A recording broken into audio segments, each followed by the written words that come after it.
Halo, perkenalkan nama lengkap saya Maria Elizabeth Tawea. Saya dari Prodi Teknik Informatika Diploma 3. Dalam tutorial kali ini, kita akan belajar cara bekerja dengan Node.js. Dalam Node.js terdapat banyak modul dan kelas yang memiliki fungsi spesifik yang biasa disebut Node.js (SPCI) atau kepanjangan Application Program Language Interface atau Pustaka Standar Library. Pada modul kali ini kita akan hanya menjelaskan tentang materi esensial yang perlu dipahami pada saat kita bekerja di lingkungan Node.js. Konsep-konsep dasar dalam Node.js kita dapat memahami cara kerja dari aplikasi yang dibuat pengguna Node.js. Yang pertama yaitu pemrograman event-driven. Dalam proses eksekusi kode, Node.js menggunakan mekanisme event-driven. Dalam mekanisme ini, suatu aksi akan dilakukan ketika kejadian atau event tertentu terjadi. Mekanisme event driver pada umumnya digunakan pada aplikasi berbasis GUI atau pada saat kita menggunakan JavaScript untuk memanipulasi objek di lingkungan web browser. Sebagai contoh, suatu aksi akan dilakukan setelah tombol tertentu diklik atau setelah item di dalam combo box diubah. Aksi biasanya ditulis dalam bentuk fungsi dan yang sering disebut sebagai event headers code yang digunakan untuk menangani event tertentu. Pada saat aplikasi Node.js dieksekusikan, Node.js akan menjalankan event loop dan aplikasi akan berada dalam keadaan diam atau idle sampai mendengarkan atau menunggu suatu event terjadi.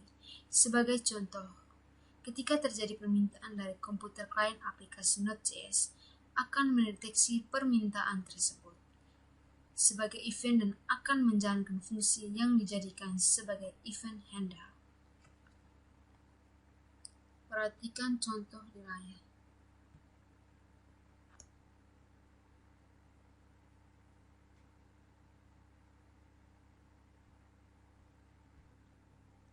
Di sini untuk belajar Node.js kodenya saya buat file belajar Node.js.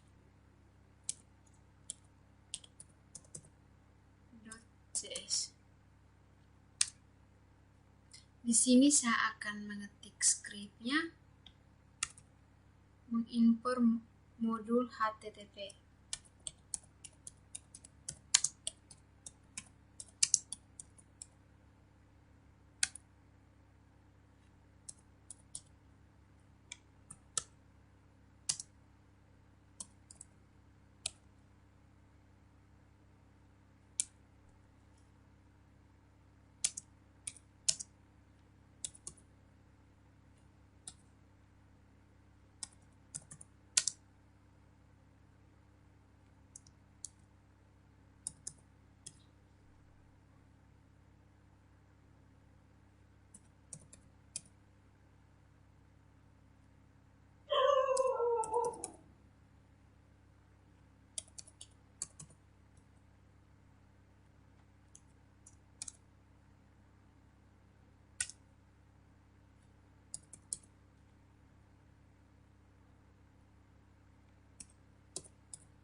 Pada contoh di layar, kita membuat objek dari kelas http.com server atau client server yang berada dalam modul HTTP dengan cara memanggil fungsi HTTP GRET server.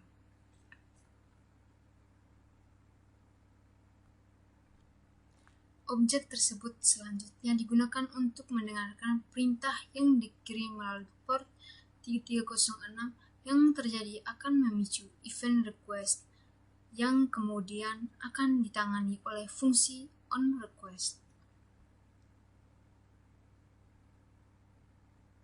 Berikut kita akan mempelajari kelas event meter.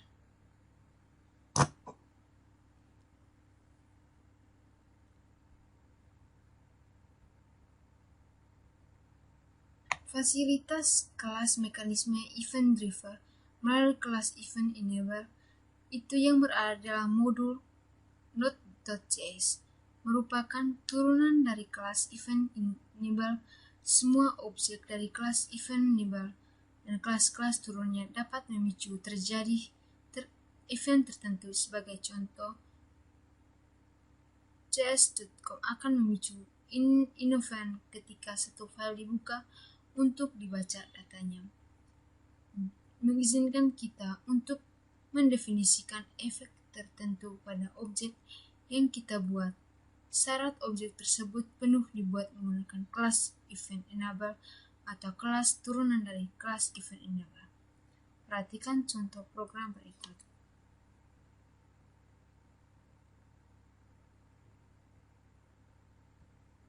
Sekarang kita buat file baru dengan nama event emitter.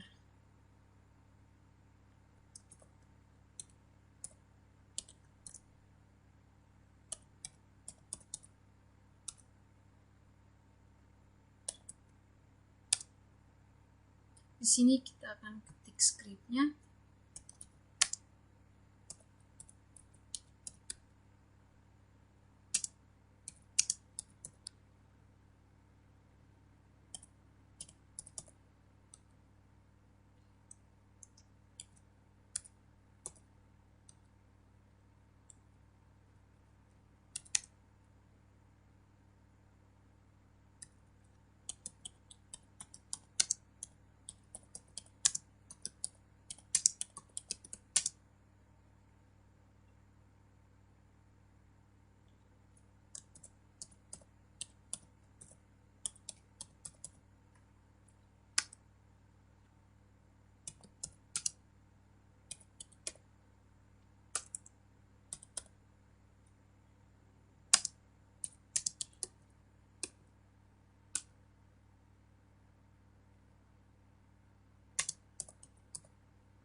Sekarang coba kita jalankan node.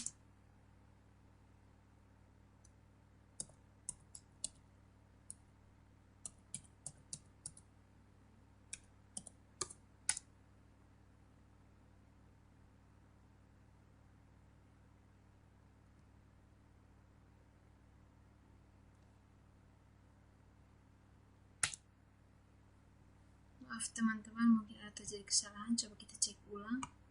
Teman-teman, tadi kita tidak save, sekarang kita simpan, Ctrl S. Coba kita jalankan.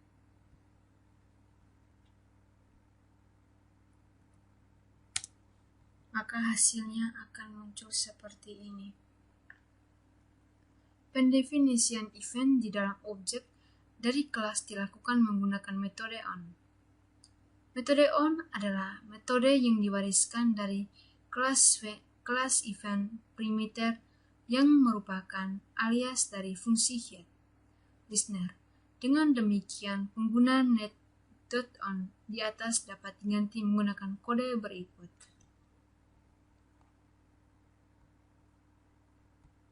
Sekarang di sini kita ganti kodenya dengan add listener. Add listener. Di sini juga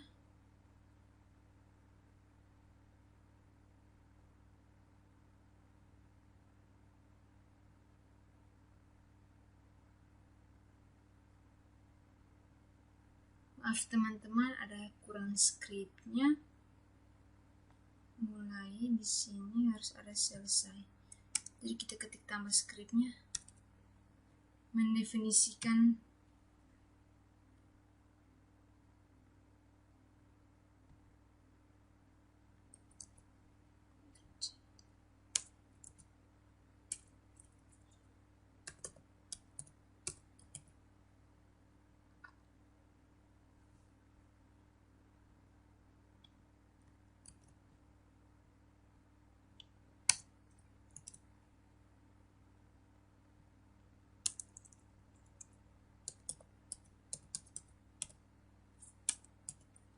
coba kita Ctrl S, kita jalankan.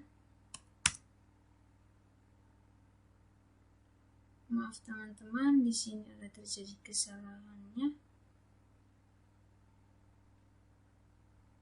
Coba kita cek lagi. Maka hasilnya akan muncul seperti ini.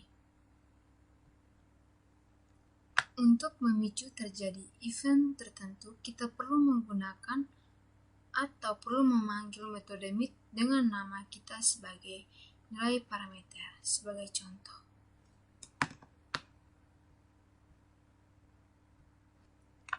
untuk memicu terjadi migrain, mulai kita perlu menulis kode berikut. obj.emit dalam kurung mulai. Jika kita lebih memilih untuk membuat kelas baru, turunan menjadi kelas event enable, maka kode di atas dapat ditulis sebagai berikut.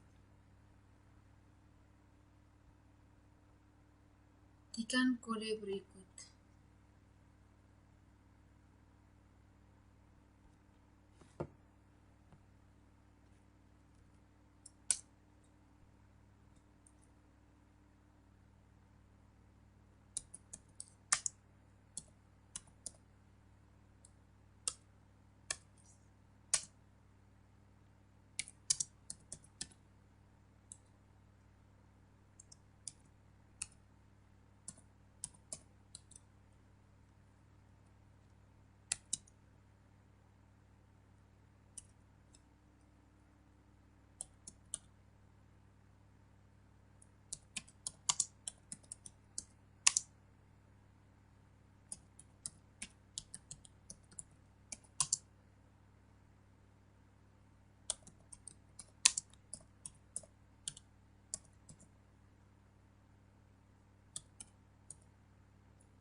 Maka hasilnya seperti ini.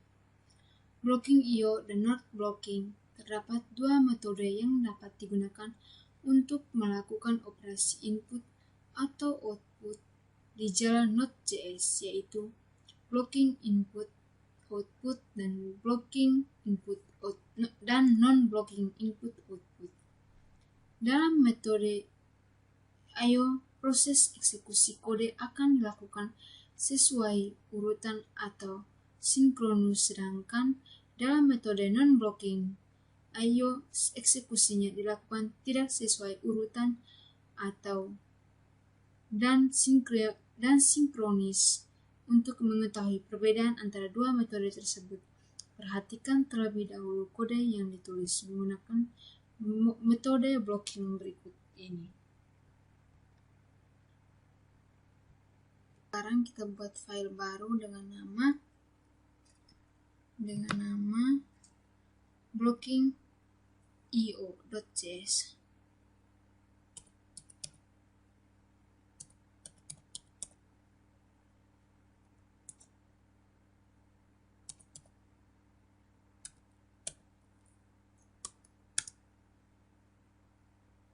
Di sini kita ketik scriptnya.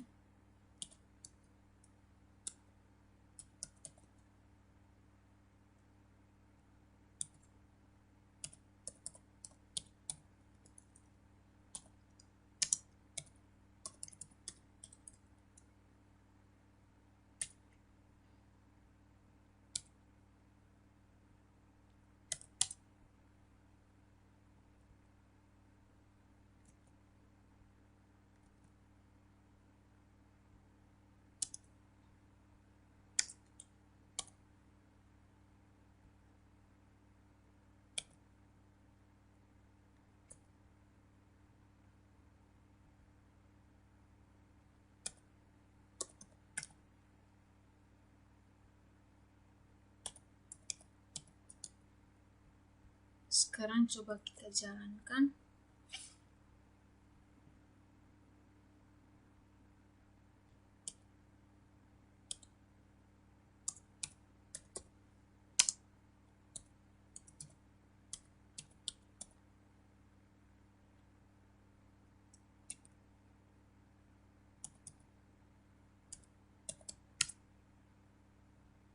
Maaf teman-teman, ada kesalahannya. Coba kita periksa kesalahannya.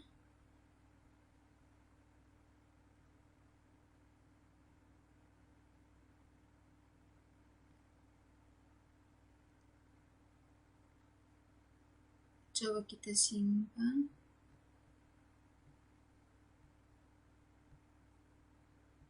Coba kita jalankan ulang.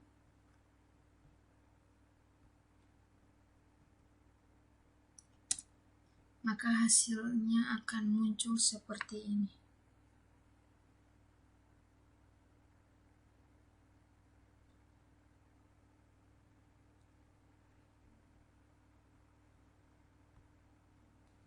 Kode di layar program akan dieksekusikan sesuai dengan urutannya.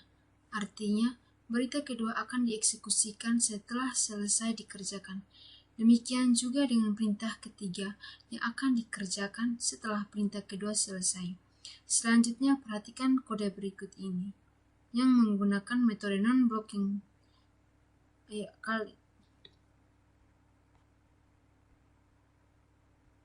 Buat lagi file baru, non-blocking.js.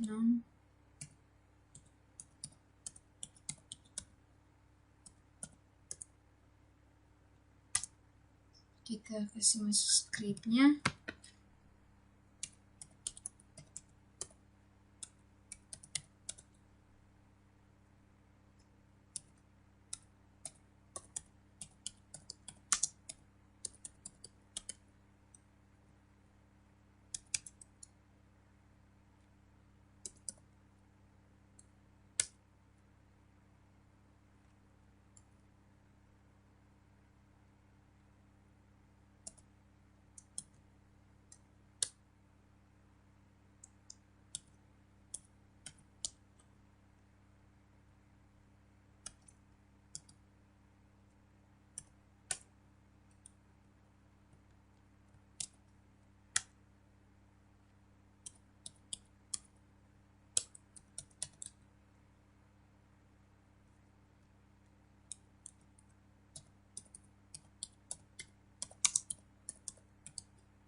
Sekarang coba kita jalankan.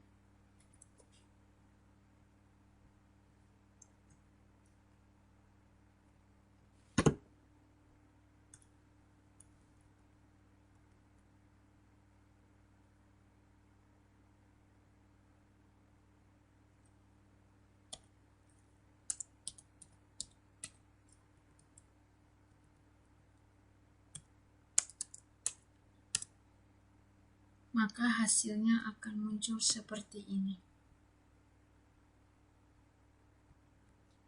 Menjalankan perintah yang dapat dieksekusikan lebih dulu, dengan demikian merupakan fungsi yang akan dipanggil menggunakan metode sebagian besar pustaka yang berkaitan dengan di dalam Node.js yang disediakan tanpa versi, yaitu versi untuk blocking versi untuk menonton blocking I/O.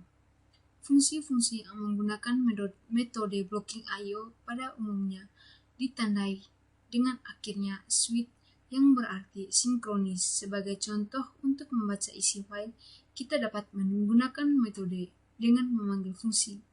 Perhatikan contoh berikut ini.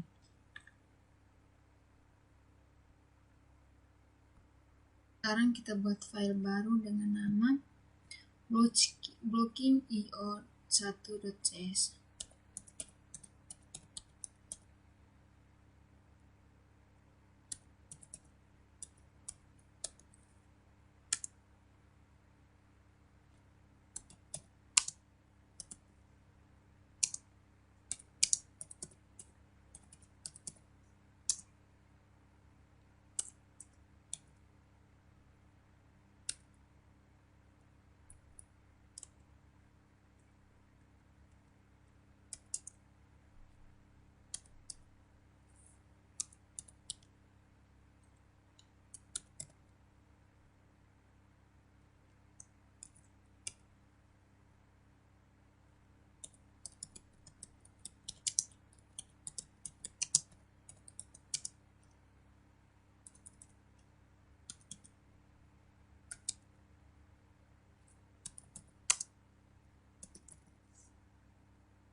Sekarang coba kita jalankan.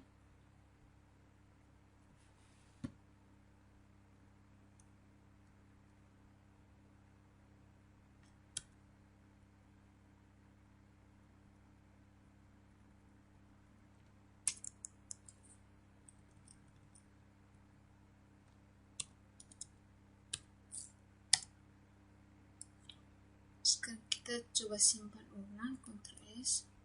Jangan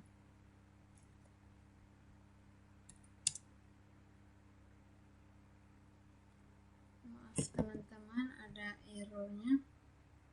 Coba kita periksa.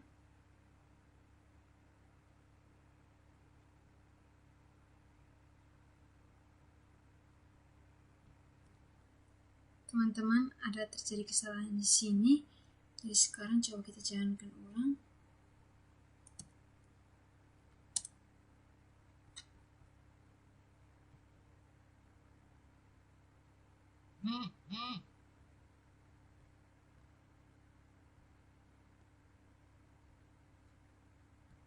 Selanjutnya di sini kita rubah. Di sini kita hapus.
Nah, yang berikut fungsi callback.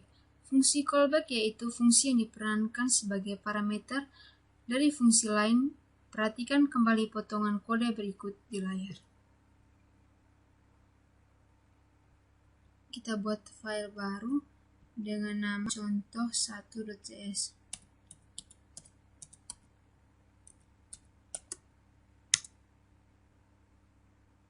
Di sini kita akan ketik scriptnya.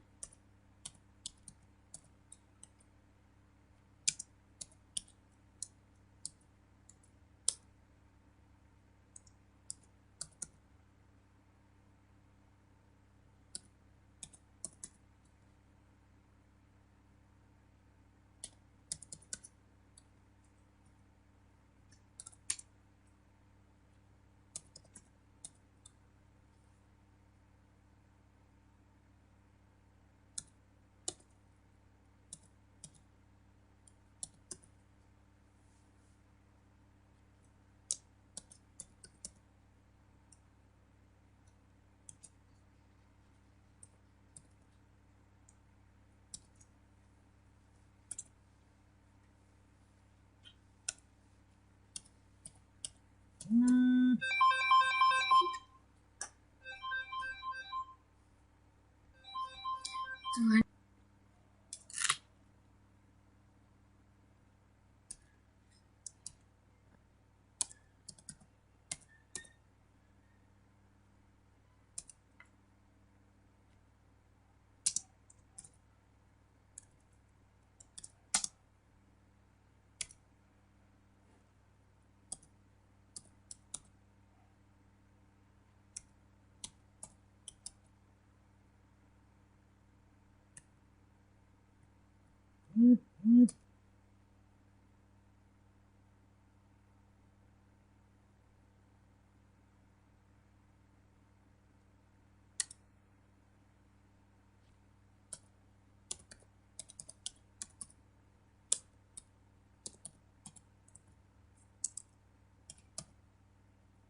Sekarang coba kita jalankan.